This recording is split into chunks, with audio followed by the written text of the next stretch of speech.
Welcome back to Yorkshire Youth. I'm St Pierre, and today on the show we have two extraordinary young breakdancers from York who have dedicated most of their time to carrying on what they have learnt to the next generation. We often see people in music videos or on the TV spinning on their heads, hands, backs, etc. It's pretty impressive, but not many people know the roots of this amazing style of dance. But today, that will all change. I'm pleased to welcome to the show the three co-founders of York Breakdance, Paul Webster, Rob Jackson and Reece Gilroy.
I don't know about you, I just got out of breath watching that. Now let's dive into the roots of breaking.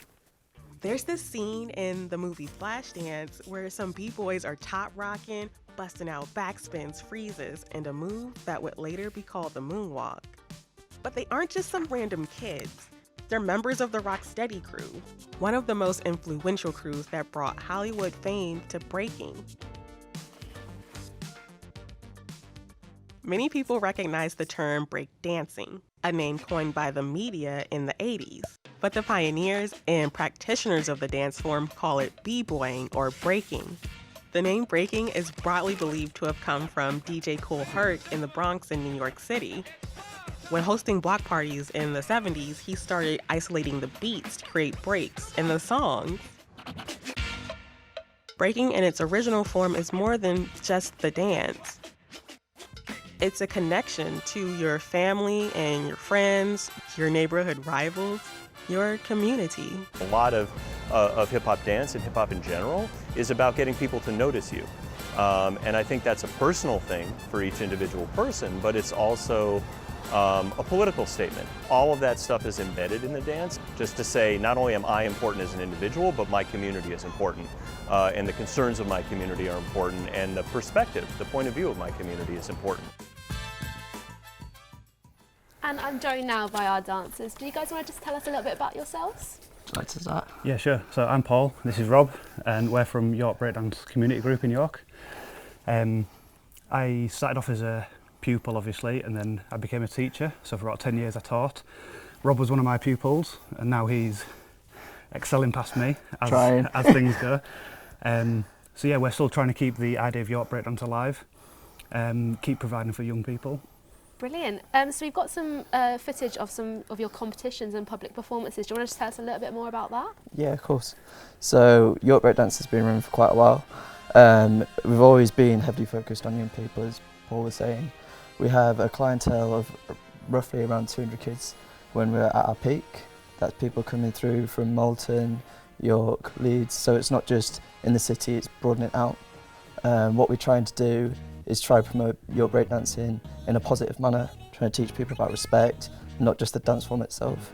We've had battles in Leeds, battles in Sheffield, And we've even been to Norway, which was a really like once in a lifetime experience.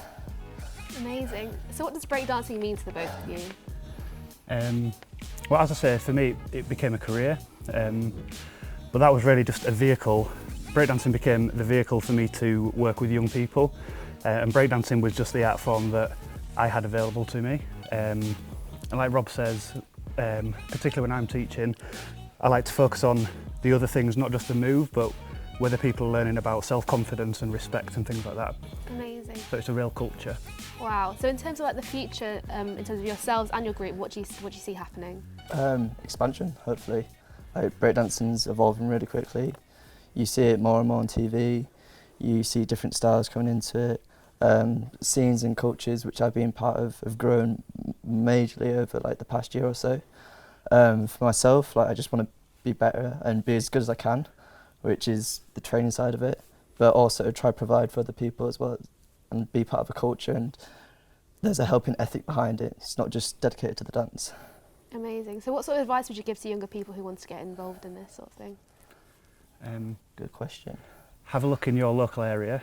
There's usually some sort of breakdance provision in every city that I know of. Of course, there's going to be areas where there isn't a breakdance community, but you shouldn't have to go far to find one. So yeah, if you're interested in giving it a go, just simply give it a go and get stuck in. And you'll find that all communities that I've ever heard of around the country, they're all the same. It's very much about respect, welcoming newcomers and beginners and things like that. So just give it a go and get stuck in. Brilliant. What inspired you guys to get into it? I kind of fell into it. So at school, there was an after-school club. I was young, open-minded, and then that's how I started. A lot of other people I know haven't like really gone, oh, I'm particularly looking at breakdancing, and is there a club that I can go to? They find through other people, or it's normally the factor of watching someone, think, oh, that's impressive, that's good, healthy, fun, there's an environment, there's a culture, it's a good way to make friends.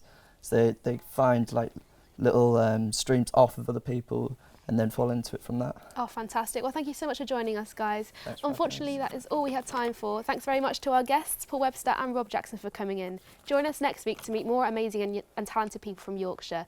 Thank you very much, and I'll see you next time.